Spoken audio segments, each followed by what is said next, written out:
Con 44 minutos seguimos con más invitados esta tarde porque está con nosotros don Juan Anmesto, presidente del Congreso Científico que está organizando la Universidad de Magallanes aquí en nuestra región. Saude Connection 2016. Vamos a hablar entonces para que, ¿cierto?, conozcamos un poco más de este trabajo que están haciendo diferentes científicos en nuestra zona, ¿no? Don Juan Amesto, gusto saludarlo, bienvenido a nuestra casa radial. Acérquese un Sí, poquito más, encantado, acérquese encantado. para No que sé salga si se bien. escucha bien. ¿Se escucha bien? Sí, ¿Sí? Ahí. ya. ¿Ya? Muy bien. Bueno, cuéntenos cómo nace esto, cuánta gente está trabajando. Bueno, este es un congreso internacional. Ya. La organización se llama Southern Connection, es una organización que significa Conexión Austral, Ya. que es una organización científica que reúne científicos de varios países del hemisferio sur. Ya. Ya. Es decir, por ejemplo, Nueva Zelanda, Australia, Sudamérica, Chile y Argentina, y también Sudáfrica. Ya. Incluso científicos de Brasil. En esta reunión hay aproximadamente 250 científicos participando de probablemente algo así como 20 países. 20 países. Sí. Menor. Sí, 20 países, de los cuales muchos son estos que yo les mencioné, porque principalmente son del hemisferio sur, pero hay algunas personas de Brasil, hay personas del hemisferio norte, de Alemania y de Estados Unidos. ¿Estos congresos se han hecho en otras partes de Chile también? No, bueno, ha habido uno en Chile. Estos Ya. congresos se vienen realizando desde el año 1993, o sea, 93. estamos cumpliendo 23 años ya. 23 años, ¿ya? Y cada 3 o 4 años, a veces un poquito más, a veces un poquito menos, como los mundiales de fútbol, un poquito Ya. menos de la frecuencia de los mundiales de fútbol.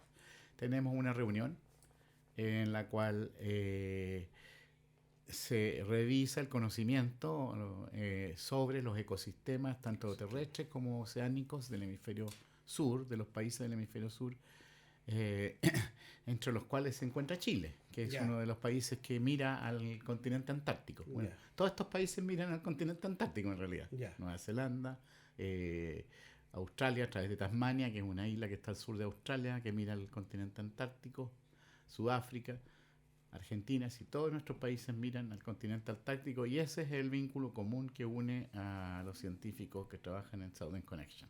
Don Juan, y ahí usted ha tocado el tema antártico entonces, que falta mucho por investigar, falta mucho conocimiento de la Antártica.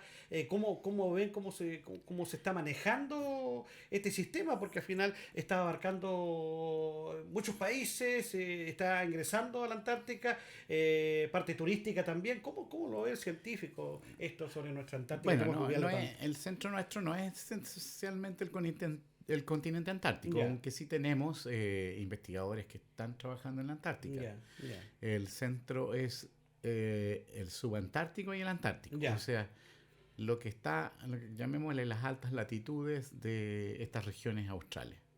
Ya. Las tierras que tenemos en el sur de América son las tierras que están a más alta latitud dentro de todo lo que es el hemisferio sur, tierras continentales que están Ya. más al sur. O sea, nosotros llegamos aquí en el Cabo de Hornos sobre los 56 grados sur. Ya. Esa es una latitud que no está presente en ningún otro lugar de los continentes australes.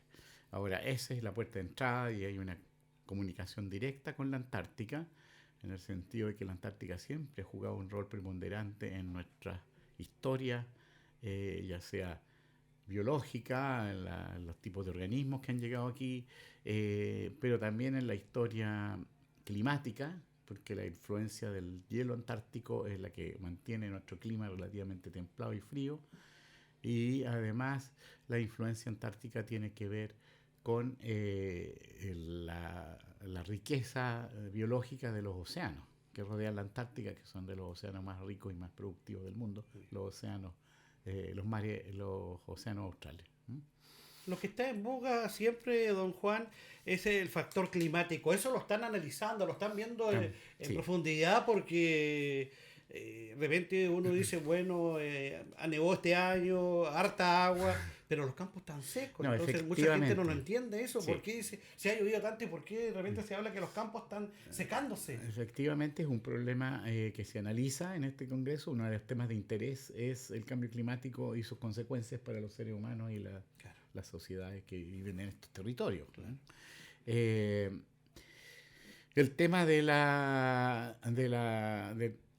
clima es relevante a toda esta zona de altas latitudes, porque usted sabe que en el hemisferio norte los lugares donde están sufriendo los mayores impactos del calentamiento que hemos venido observando durante los últimos siglos, en todos los datos climáticos lo muestran, se dan más o se expresan más fuertemente en las latitudes altas, porque son territorios relativamente fríos siempre, y ahora con el calentamiento lo que ha pasado, que generalmente, y es lo que también debe estar ocurriendo aquí y explica en parte lo que usted nos dice, ¿cierto? Que el clima, a pesar de que llueve, se mantiene seco, es que suben las temperaturas mínimas. No son necesariamente que se ponga más caliente en el sentido de que haya un extremo de temperatura que podría ocurrir, cálida, como, no sé, para esta zona entre 20 y 25 grados, una temperatura inusual.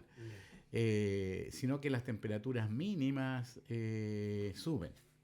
Eso sí significa que hay menos nieve, con lo cual el agua permanece menos tiempo sobre el suelo congelada y disminuye las reservas de agua para los veranos. Además de eso, las temperaturas mínimas al subir aumentan las tasas de transpiración de los suelos y de las plantas, y esa tasa de transpiración significa más agua evaporada a la atmósfera. Yeah. Y menos agua en los sistemas del suelo, que es la que nos sirve para ecosistemas productivos como los agrícolas, forestales. Claro. Para los animales también. Y los animales y los humanos, porque nosotros también sacamos agua de pozo y distintos lugares. A veces tenemos la suerte de tener como se dice, un reservorio, Antes se iba el pozo, se buscaba un pozo, no, hoy día tampoco está aflorando mucho. A un laguito artificial en que uno guarda agua, ¿cierto? Claro. Pero los pozos se secan porque las napas bajan, descienden. Las napas, que son la agua subterránea, cuando el agua en la superficie se evapora, esas napas descienden. Y al descender significa que los pozos no llegan al agua. Claro. Entonces se secan los abastecimientos hídricos para la gente rural, en las ciudades. Por ejemplo, en Chiloé, donde yo trabajo, hay un problema, crisis grave con el abastecimiento hídrico en las zonas rurales, a pesar de que llueve mucho más que acá en Punta Arenas. Claro. Y así, pero así todo, los veranos son cada vez más secos y hay menos agua porque hay un desabastecimiento debido al descenso de las napas subterráneas. Y eso tiene que ver con el clima, el calentamiento, la subida de las temperaturas mínimas que yo le estaba explicando, pero también tiene que ver con muchas de las cosas que nosotros hacemos como seres humanos, la deforestación, por ejemplo. El agua que nosotros ocupamos viene de los ríos y lo que infiltra en los suelos, que va a alimentar las napas subterráneas. Esa infiltración siempre es mucho más fuerte en las quebradas donde hay vegetación, donde hay bosque. Si las quebradas se pelan, se desaparece el bosque, se quema el bosque o se corta o qué sé yo, y en muchos de estos lugares ya hace mucho tiempo que no tenemos el bosque, ya desapareció. En esos casos el agua corre por la superficie, no se infiltra, y eso significa que las napas se rellenan menos. El que corre sobre la superficie significa que llega a los ríos o al mar rápidamente. Y sin tomar en cuenta la fauna, que también se está viendo perjudicada. Producto de esto, eso afecta no solo a los humanos, también a los animales que habitan en estas zonas, especialmente aquellos que tienen que ver con estos ambientes acuáticos, de agua dulce, ya sea lagunas, lagos o ríos. Don Juan, han tocado el tema de esta situación de estas ballenas que han varado en el sector sur de nuestro país, que es una cantidad considerable. No lo sé porque que mi tema de investigación son los bosques y los suelos más que nada.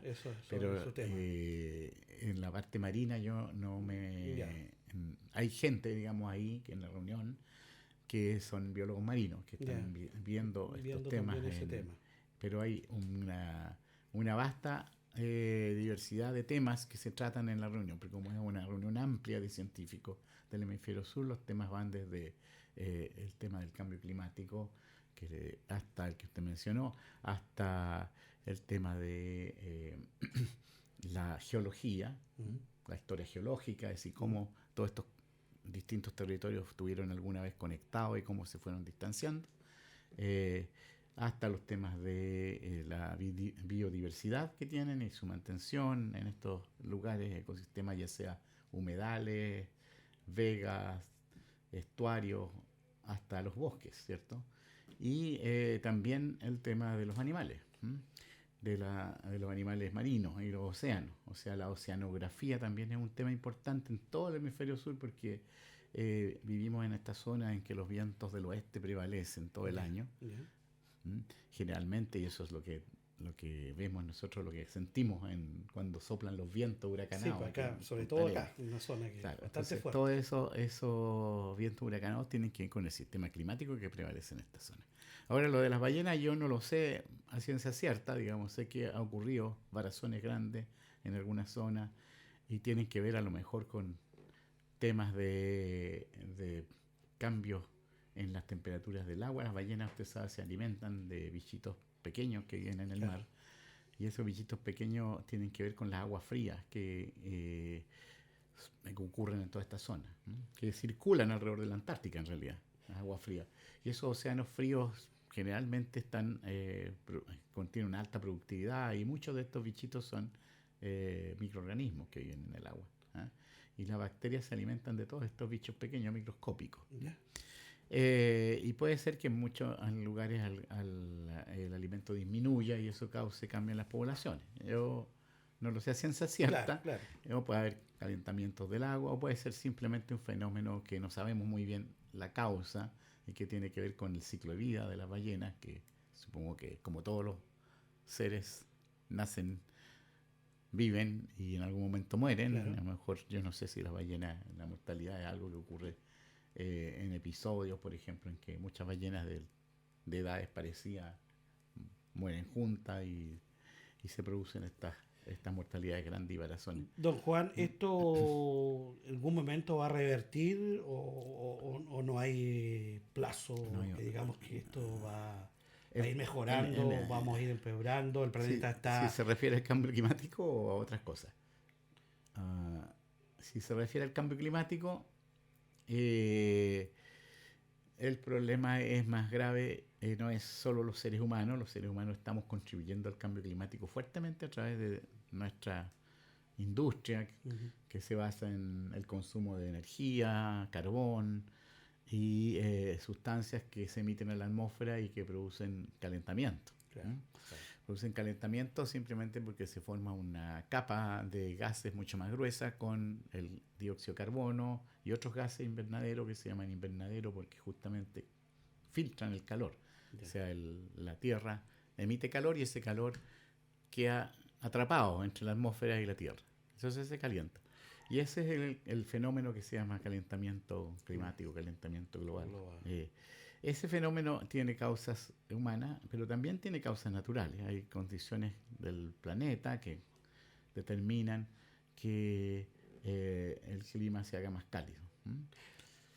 Condiciones que pueden ser relacionadas con la misma producción de los organismos que respiran y producen CO2, como nosotros todos producimos CO2 al respirar, y las plantas también, y eso varía en el tiempo. Ha variado siempre. Ahora lo que hemos visto este último siglo ha sido un aumento, un incremento que resulta en este calentamiento. Por lo tanto, ese calentamiento tiene que ver con tendencias que son de más o menos largo plazo y que también son controladas por factores, aparte de estos que yo le hablé que son terrestres, con factores como por ejemplo la posición de la Tierra respecto al Sol, si está más lejos del Sol, por ejemplo la Tierra, y la Tierra tiene una órbita que no es circular, sino que es elíptica, y una elipse es como un círculo alargado.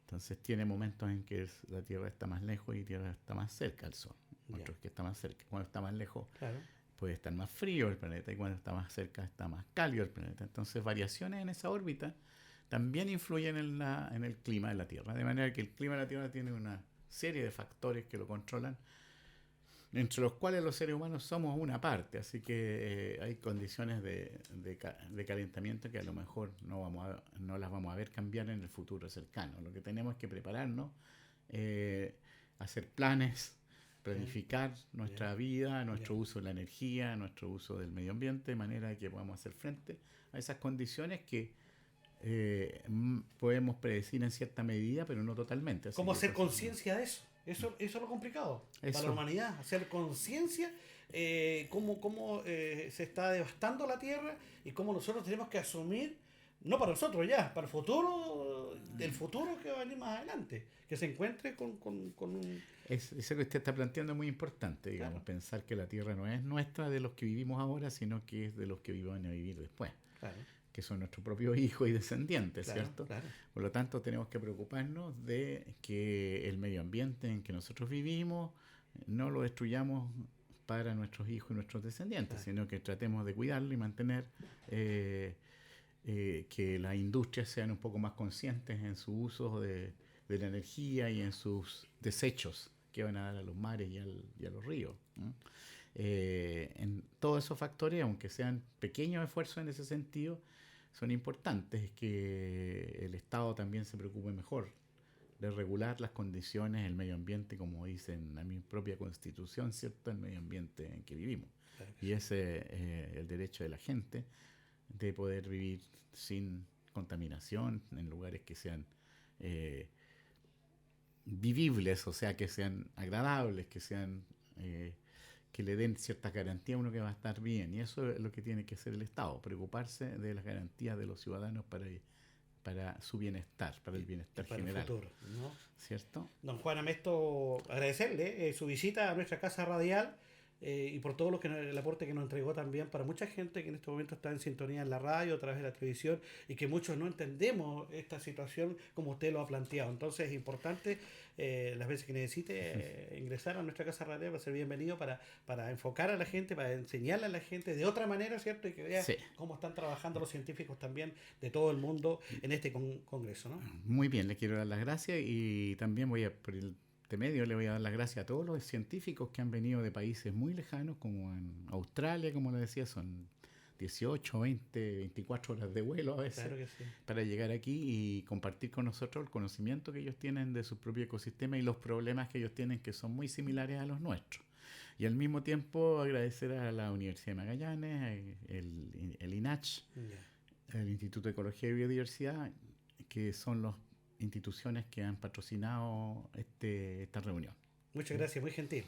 Tengo buenas tardes. Ya, gracias. Muy bien, hacemos una pausa y ya estamos